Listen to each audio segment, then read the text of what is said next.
كاب أجرجلوت تلفزيون إيرترا عزوز السلام تنا تقبلوا زخبركم تعذبتنا كمي تمسيو ساعة تشعة تأخيلو نلومي حاموس شعات مجابي استلالو هجرون زينا حيزنا لكم قريبنا لنا نمكتال لكم بخبر زعدم شام تولده بغندر استزينا نفلم شامون تمجابي تهجروا مع التدكان استيو بدرجة زباقاش باركا بخبز بلا معركة تخبيرا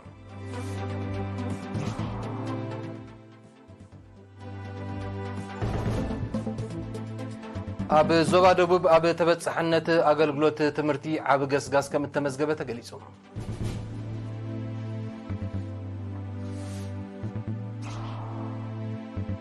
أب نزوبا اسمات بهلاوي سبورتاون تعناون كنا تمهارو تخايدو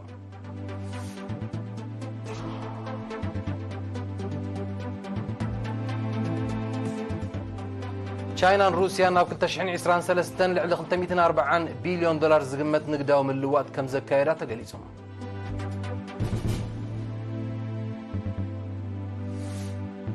أبز حالفو حلكاتي تقديمو كاب مايا وأكالات عالمنا تخسيتو زي فلت زل على تنوعي تمسكيبو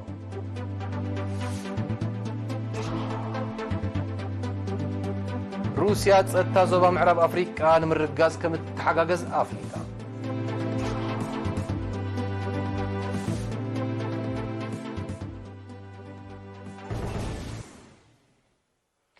بدرجة هاجر نمبل 45 عامت الزكاير زلو زخري أهجراو معلتي دكانستيو بدرجة زباقاش باركا معرنت صنع متكلنا بزبلتيما لو مشوعة مجابي تابارنتو بخبز بالمعرق تخبيرهم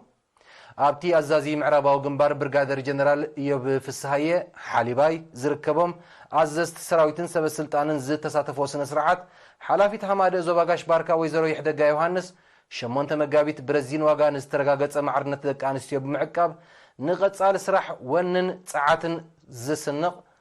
كمون زتسغر مدرخات زغمغملا علت مخانا بمحبار هاماده تساتافنتن تربحنتن دق انستيو اب كل مديات نموحاس قدامنت هيبو اب زكاير زلو صعري دغف ملا حبرتسب كيف الليو ازخخيرا أما حداري زوبا أمباسادر محمود علي حوري بوغنو شمون تمجابيت نتوم مثلا معرنة دك أنستيون من رجاز زت حلف مدرخاتن زت خفل رزين واجان الناس سلاسلنا نتبتو فاينتن صنعاتن حزب منغستن بحفشان يدك أنستيو دما بفلاي أبزت آمن درجة بتحزر له معرنة بمعقاب ترى دك أنستيو أب مدبات لمعات نمدنفع زي الزان عمامن قديتان نفس وكف زيغا خمزخونه قليسوم أبتي بدك أنستيو بزتمرحة هزباوي سلفي زمعرقة صنبل حالفتي هاماتن حكوسن أبتزوبا نايدقف قال كسمعو كلو قجلتات بهاليك فلا سراويت حمسان شعاتن قجليات تازوبا غاشبار كان دما نتعلى الزنصوارق مسنادوتات أغريبا چنفر مينستر تمرت زوا دبوب أب تبت صحنة تمرتي تمزجي بزول عوت أم رقات بقعة صفتن تمرتين مدقامو بزل على كم السرح بأربعة حمشتن مجابيت أب من دفر أبز جبر جام جالسوم أبتي كاب عسر تغلطن والزواتات زمصور سمهران سوبرفايزراتن أب محدرات مرتي زنطفون 457 زت ساتفو سميستراوي جام حالة تشنفر ممهر هبتزق كيدانه أب قدام يفرق عمل كل تشحن عسران سلستن كل تشحن عسران 4 أب شدش تميتن عسران حال انتقالات تمرتي كل تميتن سلسان شدش تنشحن سلستميتن عسر تنتمهارو كم التمزقبو متن محلاف دماك أب قدام يكسب عسر تخلط خفلي بجام بماكلاي جام 8 شمون تنت ب4 مئتاويت كم زنبره حابيرم أب مسرح ممهار مستمهارن زنبره صقمات بلجاتاتن بدهوتاتن بزرزر دحر مغراب دما درخيت مياو فقرن عقم ممهران نمدنفعن تودادارنتن تمهارون مفراين باتوكرو خسرحلو مخانو قليصوم وانا دايركتور كفلي محبراو اغلغلوت اتو قالاب تسفا سلاسه بوغنو تمرتي بعالماون زبيتاون كنتات سلازصلوم ممهران ببمدرخو نزخصتو نادهبو تمهارو زطمززو بدهوتات مقطام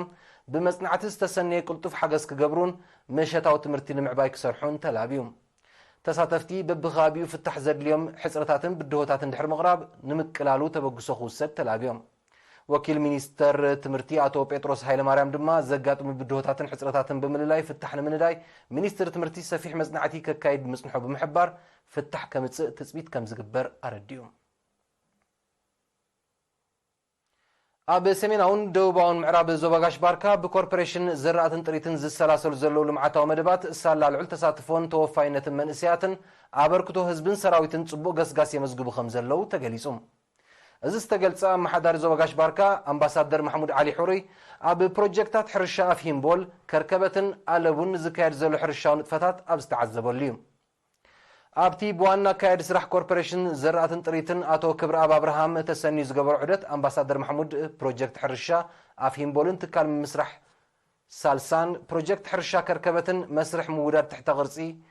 ልምዓት ፍረታትን ሱፍን ከምኡውን ፋብሪካ ባናቶም ኣብ ዝበጽሓሉ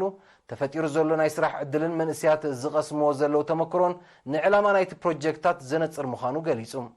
ኣብ ትዑደት ብዛዕባ ዝሰላሰል ዘሎ መደባት ልምዓት ተራሞያውያን መንእስያት ኣበርክቶ ነበርቲ ናይቲ ከባቢታትን ሓይልታት ምክልኻልን ዝምልከት መብርሂ ብኣካየድቲ ናይቲ ፕሮጀክታትን ክኢላታትን ተዋሂቡ ኣብ ማሕዳር ዞባ ጋሽ ባርካ ኣምባሳደር ማሕሙድ ዓሊ ሑሪ ኣብ መወዳእታ መንእስያት ኣጥርዮሞ ዘለው ተመክሮን ነበርቲ ረኺቦሞ ዘለው ናይ ስራሕ ዕድልን ካልእ ገጽ ናይቲ ብኮርፖሬሽን ዘርአትን ጥሪትን ዝካየድ ዘሎ ጻዕርን ውጽኢቱን ከም ዝኾነ ብምጥቃስ ምምሕዳር ዞባ ንምድንፍዑ ኣበርክቶ ከም ዝገብር ኣረጋጊጹ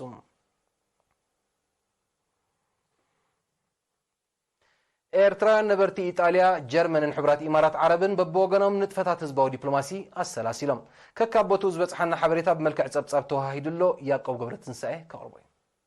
ኣምባሳደር ኤርትራ ኣብ ኢጣልያ ኣቶ ፍስሐ ጼን ጴጥሮስ ንኤርትራውያን ነበርቲ ሮማን ሚላኖን ሓላፊ ህዝባውን ከምኡውን ጉዳያት ኣብ ኢጣልያ ኣቶ ግርማይ ሃብተ ሚካኤል ድማ ንነበርቲ ኣብ ሩዞን ፊረንሰን ኣብ ዘካይድዎ ኣብ ህልው ኩነታት ሃገር ዘተኮረ ህዝባዊ ሰሚናር ህዝቢ መንግስትን ኤርትራ ሰላሞም ኣብሒሶም ልምዓታውን ህንፃውን ንጥፈታቶም ንምድንፋዕ ኣብ ሓያል ዕማም ከም ዝርከቡ ገሊፆም ኣብ ወጻኢ ዝነብር ኤርትራዊ ብትምህርቲ ሞያን ቁጠባን ዓብዩ ዕውትን ጸላውን ንኽኸውን ፍልጠት ዝዓጠቑ መንእስያት ብቐጻሊ ክፈርዩ ከም ዝግባእ ብምጥቃስ ኤርትራዊ ክብርታትን ሃገራዊ ንቕሓትን ናብ ዝቕጽሉ ወለዶታት ምስጋር በቲ ሓደ ምሕያል ውዳቤታት ድማ በቲ ካልእ ዓብ ኣተኩሮ ክወሃቦ መድረኻዊ ተልእኾ ከም ዝኾነ ኣብሪሆም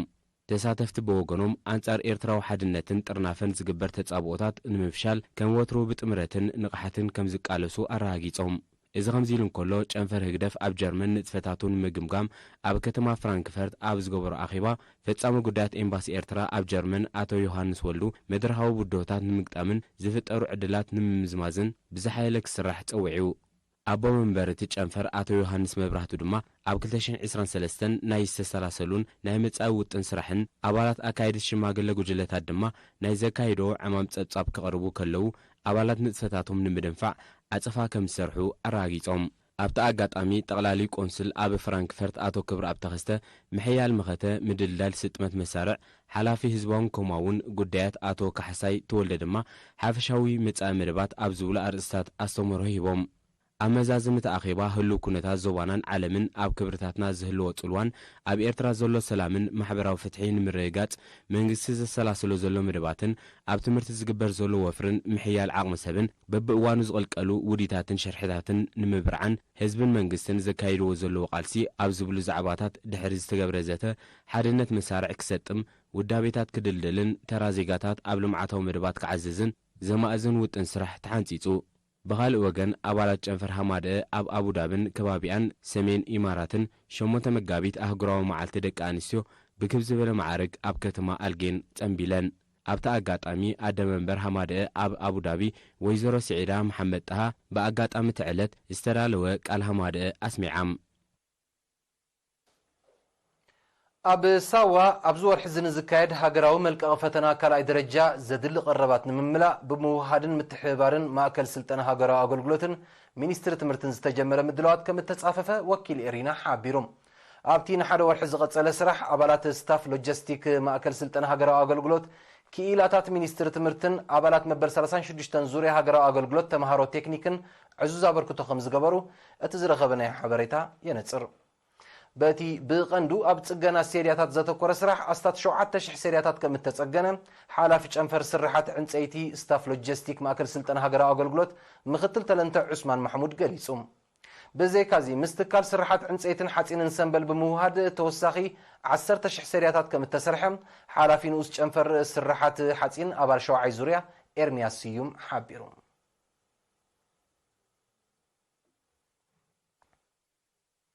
ኣብ ንኡስ ዞባ ኣስማጥ ካብ 29 ለካቲት ኣብ መንጎ 17 ናይ መባእታ ማእከላይን ካልኣይን ደረጃ ኣብያተ ትምህርቲ ክካየድ ዝቐነየ ባህላዊ ስፖርታውን ጥዕናውን ቅነ ተምሃሮ ብ3 መጋቢት ተዛዚሙ እቲ ውድድራት ሓፈሻዊ ፍልጠት መደረ ክትዕ ኩዕሶ እግሪ ከምኡውን ባህላውን ያታውን ውድድራት ዝተኻየደሉ ቅነ ተምሃሮ ዓቕሞም ክእለቶምን ፍልጠቶምን ከንጸባርቑ ምቹእ ባይታ ከም ዝፈጠረ ተገሊጹ ቅነ ተምሃሮ ባይታ ጥበብን ክእለትን ምዃኑ ዝሓበረ ኣካየዲ ስራሕ ንኡስ ዞባ ኣስማጥ ኣቶ ዮሃንስ ኣስፋሃ ነቲ መደብ ንምዕዋት ኣበርክቶን ዝገበሩ ኣካላት ብምምስጋን መንእስያት ተምሃሮ ባህሎምን ክብርታቶምን ዝተላበሱን ዘንጸባርቑን ከምኡውን ኣንጻር ጎዳእቲ ልምድታትን ወልፍታትን ዝቃለሱ ንቑሓትን በዳህትን ክኾኑ ሚዒዱ ሓላፊ ኣገልግሎት ትምህርቲ ኣብቲ ንኡስ ዞባ መምህር ኢብራሂም እኩድ ብግድኡ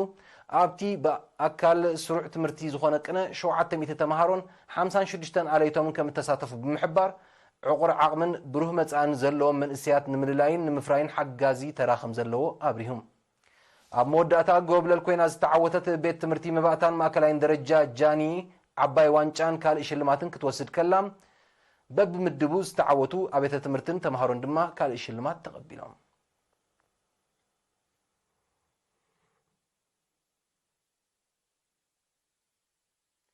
ኣብ ባጽዕን ዓዲ ቀይሕን ኣብ ምክልኻል ገበናትን በደላትን ኣስተምህሮ ተዋሂቦም ወኪል ኤሪና ደምሳስ ጸጋይን ሚልዮን ኣፈወርቅን ዝለኣኽዎ ትሕዝቶ ኣብ ሓደ ጸብጻብ ተጠቓሊሉ ስቲፋኖስ ግርማይ ካርቦይ ኣብ ባጽዕን ዓዲ ቀይሕን ኣብ ምክልኻል ገበናትን በደላትን ከምኡውን ኣብ ድሕነት ትራፊክ ዘተኮረ ዝተምህሮ ተዋሂቦም ብሓሙሽተ መጋቢት ኣብ ባጽዕ ንተምሃሮ ካልኣይ ደረጃ ቤት ትምህርትን ባገደም ኣብ ዝተኻየደ ዝተምህሮ ሜጀር መልኣከ ገብረ ማርያም ሓደጋታት ኣብ ህይወትን ንብረትን ዘወርዶ ዕንወት ምክልኻል ወይ ምንካይ ካብ ቀንዲ ዕላማታት ፖሊስ ትራፊክ ምዃኑ ብምሕባር ሸለልትነትን መስተሰቲኻ ምምራሕን ካብ ቀንዲ ጠንቅታት ሓደጋታት ምዃኖም ገሊጾም ሓላፊ መርመራ ሓደጋ ዞባ ሰሜናዊ ቀይሕ ባሕሪ ኣቶ ያሲን መሓመድ ብግዲኡ ኣብ 2023 ኣብቲ ዞባ 196 ሓደጋታት ትራፊክ ከም ዘጋጠመ ከም ሳዕቤኑ 11 ሞት 105 ከዓ ከቢድን ቀሊልን ኣካላዊ ጉድኣት ከም ዝወረደ ብምጥቃስ ኣስታት 2.6 ሚልዮን ናቕፋ ዕንወት ኣብ ንብረት ከም ዝወረደ ኣፍሊጦም ኣብ ቀዳማይ ርብዒ ናይዚ ዓመት እዚ 77 ሓደጋታት ከም ዘጋጠመን ህይወት 4 ዜጋታት ከም እተቐስፈን እውን ኣቶ ያሲን ብተወሳኺ ሓቢሮም ንምክልኻል ገበን ብዝምልከት ኣብ ዝቐረበ ጸብጻብ ኣብ ዝሓለፈ ዓመት 305 ገበናት ከም እተመዝገበ ኣስታት 450,000 ናቕፋ ጠፊኡ ዝተረኽበ ንብረት እንስሳታትን ካልእን ድማ እቲ ዝበዝሐ ናብ ዋናታቱ ከም እተመልሰ ኣብሪሆም እዚ ከምዚ ኢሉ እንከሎ ኣብ ንኡስ ዞባ ዓዲ ቀይሕ ኣፍለጦ ሕጊ ክብ ንምባል ዝዓለመ ኣስተምህሮታት ተዋሂቦም ኣብዚ ካብ 1 ጥሪ ክሳብ 5 መጋቢት 2024 ኣብ ምምሕዳራት ከባቢ ኢጊላ ሕረት ጋርባናባ ተኾንዳዕ ካሪቦሳ እምባኻኻት ዓቢግራትን ሓይነባን ከምኡውን መባእታን ማእከላይን ደረጃ ቤት ትምህርቲ ቋሒቶ ዝተኻየደ ጎስጓስ ልዕሊ 3500 ሰባት ከም እተሳተፉ ወኪል ኤሪና ሓቢራ ኣዛዚ መደበር ፖሊስ ንኡስ ዞባ ዓዲ ቀይሕ ካፒተን ኪዳነ ፈትዊ ኣብ ዝሃቦም መግለጺ ሕብረተሰብ ሰላምን ጸጥታን ከባቢኡ ክሕቅብ ሓሓሊፎም ንዝረኣዩ ኣነወርቲ ነገራት ዓገብ ክብል ካብ ዓቕሙ ንላዕሊ ንዝኾኑ ነገራት ድማ ናብ ሕጊ ከቐርብ ተላብዮም ዝስዕበ ዜና ውጻኢ ዝኸበርኩም ተዓዘብትና ንምክትታልኩም ደጊምና ብኽብሪ ንዕድም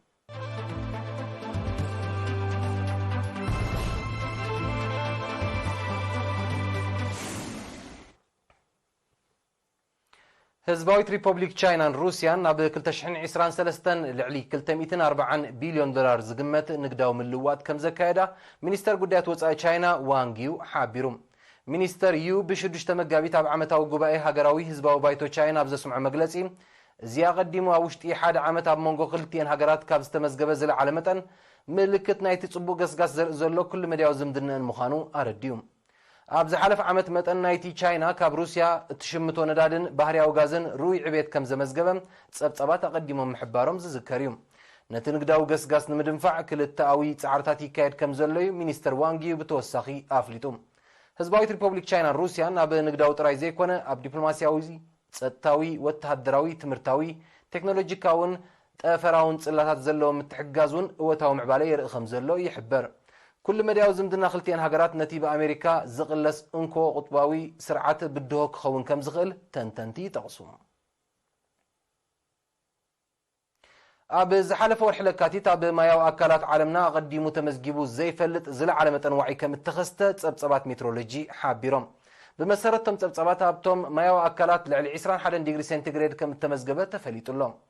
እቲ ኣሃዝ ኣብ ዝሓለፈ ዓመት 28 ዲግሪ ሴንቲግሬድ በፂሑ ምንባሩ ዝዝከር እዩ መጠን ዋዒ ማያዊ ኣካላት ዓለምና ዓመታዊ እናወሰኸ ይመጽእ ከም ዘሎ ዝጠቕሱ ክኢላታት እቲ ክስተት ንህይወታውያን ብሓፈሻ ንዓሳታት ድማ ብፍላይ ብድሆ ክፈጥር ከም ዝኽእል የጠንቅቑ ኣብ ዝመጽእ ቀረባ ዓመታት ብሰንኪ ኩቱር ዋዒ ሚልዮናት ዓሌታት ህይወታውያን ክሞቱ ወይ እውን ካብ ቋም ቦታኦም ክግዕዙ ከም ዝግደዱ እቶም ክኢላታት ይእምቱ መጠን ዋዒ ኣብ ማያው ኣካላት ጥራይ ዘይኮነ ኣብ ምድሪ እውን ዓመታውን እናወሰኸ ይመጽእ ከም ዘሎ እዚ ድማ ሩኡይ ሳዕቤናት ክሊማዊ ነውፂ ምዃኑ ይጥቀስ ኣብ ዝተፈላለዩ ክፋላት ዓለምና ዘጋጥም ዘሎ ሓደጋታት ባርዕ መሮር ሳዕቤናት ኩቱር ዋዒ ከም ዝኾነ እዩ ዝግለጽ ሩስያ ጸጥታ ዞባ ምዕራብ ኣፍሪቃ ንምርጋጽ ከም እትሓጋገዝ ደጊማ ኣፍሊጣ እዚ ዝተሓበረ ሚኒስተራት ጉዳያት ወጻኢ ሩስያን ናይጀርያን ብ6 መጋቢት ኣብ ከተማ ሞስኮ ሩስያ ኣብ ዘካየድዎ ርክብ እዩ ሩስያ እንታይ ዓይነት ምዃኑ እኳ ብዝርዝር እንተዘይተገልጸ ንሃገራት ዞባ ምዕራብ ኣፍሪቃ ኣንጻር ሽበራ ንምቅላስ ዝሕግዝ ኣድላይ ደገፍ ከም እትገብር ኣብ ትርክብ ኣነጺራ እዚ ከምዚ ኢሉ እንከሎ ሩስያ ምስ ሃገራት ዞባ ምዕራብ ኣፍሪቃ ዘለዋ ቁጠባዊ ዝምድናታት ንምድንፋዕ ከም እትሰርሕ ኣፍሊጣ ፈረንሳ ኣብቲ ዞባ ከተካይዶን ዝጸንሐት ሽበራ ንምቅላስ ዝዓለመ ወተሃደራዊ ወፍሪ ከም ዘይተዓወተት ይፍለጥ ኣብ ዲሞክራሲያዊት ሪፐብሊክ ኮንጎ ዕጡቕ ጉጅለ M23 ስትራቴጂካዊ ከባቢታት ከም እተቆጻጸረ ማዕከናት ዜና የጋውሓ ኣለዋ እዚ ዝተገልጸ እቲ ዕጡቕ ጉጅለ ኣስታት 130 ኪሎ ሜትር ሰሜን ካብ ከተማ ጎማ ንዝርከብ ከባቢታት ከም እተቆጻጸረ ኣብ ዝተሓበረሉ እዩ በቲ እናኸረረ ዝኸይድ ዘሎ ዕጥቃዊ ግጭት ዝወርድ ሰብኣዊ ክሳራታትን ምምዝባልን ዘሻቕል ከም ዝኾነ ኣህጉራውያን ውድባት ይሕብር ኣለዋ ኣብቲ ከባቢ ብዝተፈጥረ ጸጥታዊ ስጋት ብውሕዱ 100,000 ሰባት ካብ ቤት ንብረቶም ተመዛቢሎም ናብ ከተማ ጎማን ከባቢኣን ከም ዝወሓዙ ውድብ ሕብራት ሃገራት ኣነጺሩ መንግስቲ ዲሞክራሲያዊት ሪፐብሊክ ኮንጎ እቲ ዕጡቕ ጉጅለ ብሩዋንዳ ከም ዝድገፍ እኳ እንተኸሰሰ ሩዋንዳ ግን ነቲ ክሲ ክትነጽጎ ምጽንሓ ይፍለጥ ኣህጉራዊ ማሕበረሰብ ነቲ ዕጥቃዊ ግጭትን ገስጋስ M23 ንምግምታ ስጉምቲ ብዘይምውሳዱ ተቃውሞኦ ዝገልጹ ሰልፈኛታት ኣብ ጎደናታት ከተማታት ኪንሻሳን ጎማን ባንዴራ ኣሜሪካን ቤልጅየምን ከም ዘቃጸሉ ይዝከር ኣህጉራዊ ማሕበረሰብ ን M23 ዝኾኑ መግለጺታት ካብ ምውጻእ ሓሊፉ ገስጋሱ ንምግታእ ዛጊዝ ዝጥቀስ ኣበርክቶ ከም ዘይገበረ እዩ ዝውቀስ መንግስቲ ሰሜን ኮርያ ሰራዊት ደቡብ ኮርያን ኣሜሪካን ኣብ ወሰን ኣስንዶባት ሃገሩ ዘካይድዎ ዘለዉ ልምምድ ቀይሕ መስመር ዝሰገረ ከም ዝኾነ ብምጥቃስ ሰራዊቱ ኣብ ዝዓለ ተጠንቀቕ ክጸንሕ ኣዚዙ መንግስቲ ሰሜን ኮርያ ነዚ ትእዛዝ ዘመሓላለፈ ደቡብ ኮርያን ኣሜሪካን ብተኹሲ ሚሳይላትን ከቢድ ብረትን ዝተሰነየ ከምኡውን ኒውክለሳዊ ኣጽዋር ዝዋደደለን ዓርሞሽሽ ነፈርቲ ውግእን ሳብማሪናትን ዝሳተፍኦ ዘለዋ ሓባራዊ ልምምድ ካብ 4 ክሳብ 14 መጋቢት ኣብ ዘካይድሉ ዘለዉ እዋን እዩ ስጉምቲ ሰሜን ኮርያ ንተኣፋፍነት ምዕባለታት ዞባ ዘጉልሕ ምዃኑ ተንተንቲ ህሉ ኩነታት ገሊጾም ኣሜሪካ ኣብቲ ዞባ ተካይዶ ዘላ ምትእታው ንዘሎ ወተሃደራውን ጸጥታውን ቅልውላው ከም ዘጋድዶ ይሕብሩ ሰሜን ኮርያ ከም መልሰ ግብሪ ናይቲ ደቡብ ኮርያን ኣሜሪካን ኣብቲ ዞባ ኣቐዲመን ዘካየዶ ልምምዳት ኣህጉር ሰገር ባሊስቲካዊ ሚሳይል ዝርከቦ ዘመናዊ ኣጽዋር ከም ዝፈተነት ይዝከር ሰሜን ኮርያ ፈተነ ኒውክለሳዊ ኣጽዋር ንምክያድ ዝዓለም ምድለዋት ኣጻፊፋ ከም ዘላየን ደቡብ ኮርያን ኣሜሪካን ዝኸሳ ኣብ ማእከላይ ሸነኽ ማላዊ ኣብ ዝሓለፈ ሳልስቲ ዝወቕዐ ብርቱዕ ዝናብ ዘስዓቦ ሓደጋታት ዕለቕልቕ ሰብኣውን ዋታውን ክሳራታት ከም ዘወረደ ተሓቢሩ ሰብ መዚ ሲቪላዊ ድሕነት ማላዊ በቲ ተፈጥሮኣዊ ሓደጋ ልዕሊ 14,000 ሰባት ከም እተመዛበሉ ገሊጾም ምስቲ ሓደጋ ብዝተኣሳሰር ሰብኣዊ ክሳራታት እውን ከም ዝወረደ ዝሓበሩቶም ሰብ መዚ ሰፊሕ ከባቢታት ተኸርዲኑ ከምኡውን ሓያሎ ኣባይትን ጽርግያታትን ዓንዩ ብምህላው መስርሕ ምድሃን ህይወትን ቀረብ መሰረታዊ ጠለባትን ጸንኪሩ ከም ዘሎ ኣረድዮም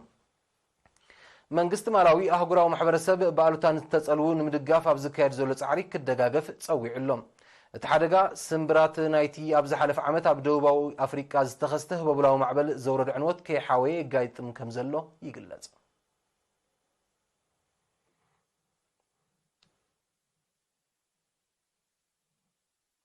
ዜና ንምዛም ኣርእስታቱ ክደግመልኩም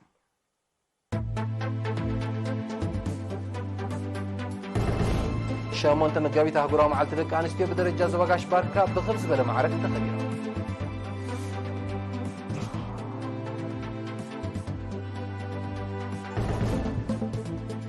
ኣብ ዞባ ደቡብ ኣብ ተበጻሕነት ኣገልግሎት ትምህርቲ ዓብ ገስጋስ ከም እተመዝገበ ተገሊጹ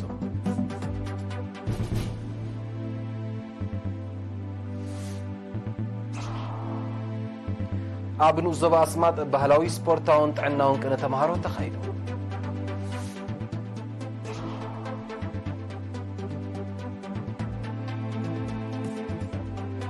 ቻይናን ሩስያን ኣብ 2023 ልዕሊ $240 ቢልዮን ዝግመት ንግዳዊ ምልውዋጥ ከም ዘካየዳ ተገሊጹ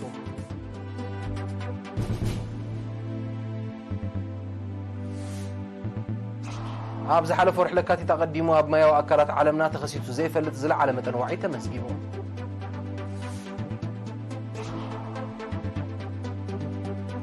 روسيا تتزوى معرب أفريقيا أنا من رجاز كم تحجاز أفريقيا